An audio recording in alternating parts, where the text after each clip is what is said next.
the Western media is full of potential prognosis about the upcoming Ukrainian offensive, or sometimes as it's called, counteroffensive. I think that's wrong. It should be just called an offensive. Of course, you have a lot of armchair experts since 2014, especially since the invasion, claiming that they have some kind of extra knowledge or insight into this. Thank God the Ukrainians are not a leaky sieve like the Americans in terms of intelligence coming out. So they've managed to keep the details of their planned offensives, I think it's going to be, not offensive, secret. And American complaints in the past that the Ukrainians didn't share their military secrets with Washington have now been proven to be a good step, because a country with 17 or 18 intelligence services can't keep a lid on its own secrets. It seems that what was leaked by the Americans has not necessarily affected in a negative way Ukrainian plans. Maybe some things had to be changed, but not extensively. I think it's probably correct to believe that this will not be one gigantic push or offensive, but a number of ones in different parts of Ukraine. And also there's bound to be what the Russians or the Soviet Union used to call maskirovka, high levels of deception and disinformation about where things are going to be happening, as there was when Ukraine successfully retook Kharkiv Oblast in September, and the Russians were waiting for an offensive in Kherson. There does seem to be signs that this has already begun, Ukraine's offensives, with Ukrainian, probably special forces, capturing the so-called left bank of the Dmytro in Kherson Oblast, which is the right side. As you look at it, the right side, it's called the left bank because it's viewed as a left bank from Moscow. Capturing that right bank of the river, which to me seems a bit like either it's an attempt to confuse or the Russians that the big push is there, and so they kind of move troops there, or it's part of the coming offensives, because the key battlegrounds are going to be eastern Kherson, i.e. the region to the east of the Dnipro River, and southern Zaporizhia, which was, because the northern part of Zaporizhia and the city of Zaporizhia are controlled by Ukraine, but southern Zaporizhia, cities like Melitopol, Berdyansk, are controlled by Russia. And inevitably, the major area of focus of Ukrainians, probably in more than one push, will be the eastern part of Kherson region, i.e. the region to the east of the Dnipro River, and southern Zaporizhia Oblast, the area which was controlled by Russia, such as cities such as Melitopol and Berdyansk on the coast.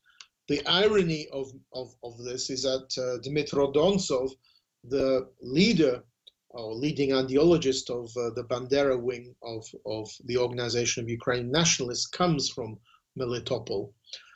He was born there in the late 19th century, and he ended his life in living in Montreal in Canada. But that's kind of interesting that the coming battle could be around the place where Dmytro Dontsov grew up in. Why is this offensive important? It's important for probably a number of reasons, but crucially because if Ukraine is not really successful, I think it will be, but if Ukraine is not successful, then there will be growing calls and demands in the West for Ukraine to sit at the negotiating table with Russia and to accept some territorial losses or some kind of stalemate. There will be growing calls as well amongst some people in Western countries that, well, we've given the Ukrainians everything we could, but they obviously have been unable to use these properly or in a way to liberate most of their territory. So therefore, that would be combined with maybe calls for reducing Ukrainian military support. And finally, it will be bad for the areas which are occupied by Russia, because Russia isn't just occupying these areas and stealing things. It obviously is. But Russia is also introducing de-Ukrainization and Russification, destroying Ukrainian monuments, including monuments to Taras Shevchenko.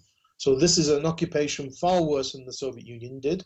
Soviet Union allowed monuments to Shevchenko to be put up. Of course, it held a very biased view of Shevchenko and censored some of his works which criticized Russia, but nevertheless, Shevchenko monuments went up and in the Soviet Union. Now the Russian occupation forces are pulling them down, putting up other new monuments, including bringing Lenin back, Russifying the mobile phone system, television networks, passports, documents, currency, all of those areas. So the longer these areas are occupied, the more it's going to be difficult to, as it were, liberate them. So it's important that that be done very quickly.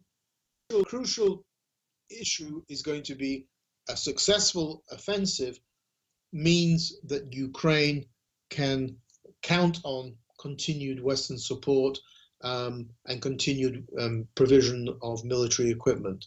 There will be less those calling for Ukraine to talk with Russia, to negotiate with Russia some kind of terrible peace agreement, will be a minority. If the offensive goes badly, then those people will become probably larger and maybe a majority. So that is important, and that's especially important as we approach the 2024 US presidential elections, where potentially a Republican, including Donald Trump, could be elected, and people like Trump have called for either a curtailment of military equipment being sent to Ukraine, or at least a reduction of that. What is working in Ukraine's favor in this offensive? Well, Western training. Ukraine is creating about nine brigades, kind of what is called combined arms brigades. So a mixture of troops, military equipment like tanks, armored personnel carriers, infantry fighting vehicles, air support, and artillery. That kind of combined arms approach to warfare has not been conducted by Russia. So Ukraine has been trained in that. These new brigades are being trained in this combined arms operations in a number of Western countries, European, Britain, Germany, and Canada, US, and also the large influx of new military equipment. This is probably the biggest amount that's come in the last 14 months. That will also be decisive. What is also decisive, going to be decisive, is the attrition that has taken place of Russian forces. The criticism against Zelensky, the Ukrainian president, has been that he shouldn't have hung on so long fighting in Bakhmut, where Ukraine has been suffering casualty rates. Zelensky's response to that is that, yes, we have been suffering casualty rates, but the actual rate of attrition is something like either 1-7 or 1-9 in Ukraine's favor. That means that Ukraine is going to have an easier time, in inverted commas, in this offensive, because Russian forces on the ground have been badly mauled in the last, shall we say, 6 months. And that includes Russia's elite forces. Various documents from those that have been leaked talk about massive casualties sustained by Russian special forces, which were used wrongly by Moscow as fighting soldiers, as opposed to for specific specialized combat operations, as they would be in NATO members. And also Russian Marines and Russian airborne have also been massively depleted. You have terrible officers on the Russian side, very low morale.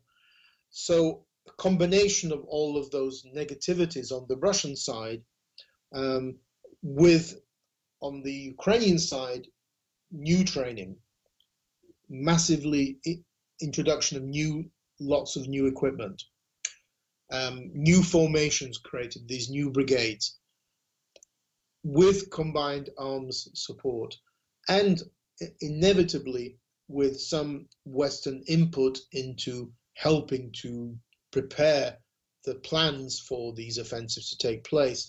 That should work in Ukraine's favor. We don't know to what extent these new blockade, Russia has put down various kind of traps and other kind of obstacles in the path of Ukraine's forces. They will have to be dealt with, or Ukraine troops will have to go around them. But so we don't know to what extent they will be a potential hindrance. So it will certainly be down to better equipment, better officer corps, and better training. Russia has lost so many tanks, so many armored personnel carriers. It is now bringing out tanks, T-55 tanks from the 1940s and 1950s. Those T-55 tanks were simply useless against Leopards, Chieftains, and Abrams tanks from Britain, United States, Germany, Spain, and elsewhere.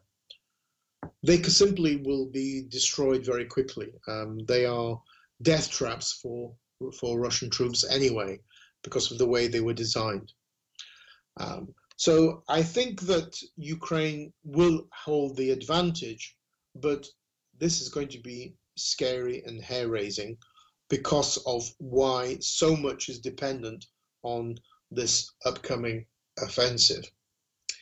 The goal, of course, will be to somehow split this so-called land bridge between Crimea and the Donbass, and by retaking southern Zaporizhia and eastern Kherson, that goal will be taken. That would make it far more difficult for Russia to hold on to the Donbass, where it's had complete failure. The Russian so-called offensive in the Donbass to retake the whole region, i.e. the two regions of Donetsk and Luhansk, has failed. This is Putin's goal. Will make it far more difficult to hold on to the Donbass, but more importantly, the Crimean question will come into play.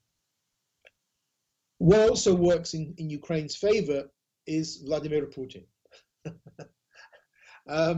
Vladimir Putin thinks he's a military genius. He's not.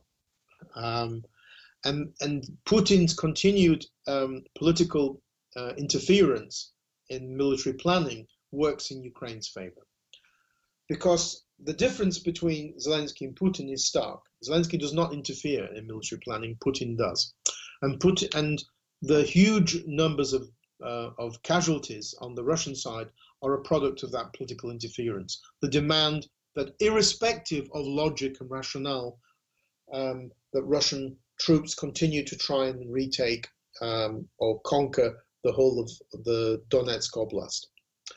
They failed to do this by the end of March, and despite losing casualties on the region of something like 600 plus a day dead. And it's not just a question of dead. If a Russian soldier is wounded, he will die as well. That's not the case with NATO troops. It's not the case with Ukrainian troops. They are rescued from the battlefield and usually are kept alive. Russian wounded are simply left to die. They're not picked up. So the usual rate is 3 wounded to 1 killed. In the Russian case, it's 1 to 1. The wounded just are simply left there, and they are not picked up. They're not given medical treatment at all.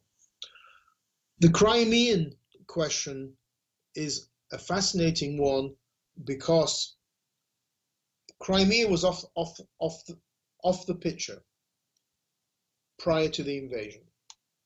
Many Western countries had basically written off the Crimea. They'd said, well, Ukraine's lost it. It's gone. There's no point in talking about it. The 2 Minsk agreements from 2014, 2015 didn't even include the Crimea. They only talked about the Donbass. Then, so what's happened now since the invasion is Crimea's come back to the center of the debate.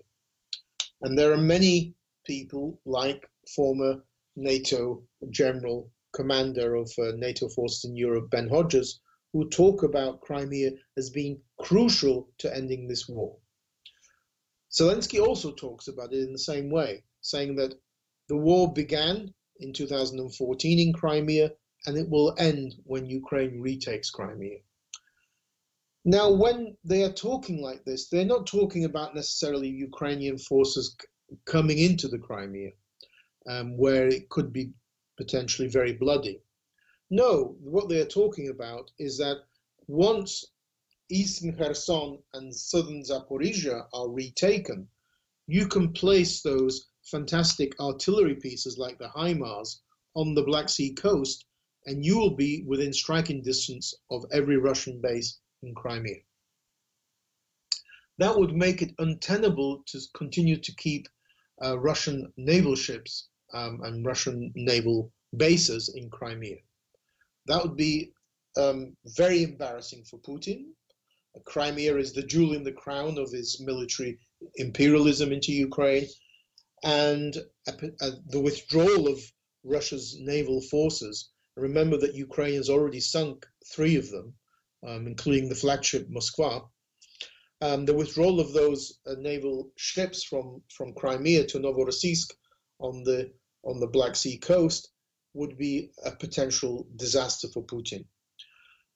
The idea being that threats to Crimea could force Putin to sit at the negotiating table, with Ukraine holding the stronger hand. Another scenario would be Putin would be replaced, would be removed.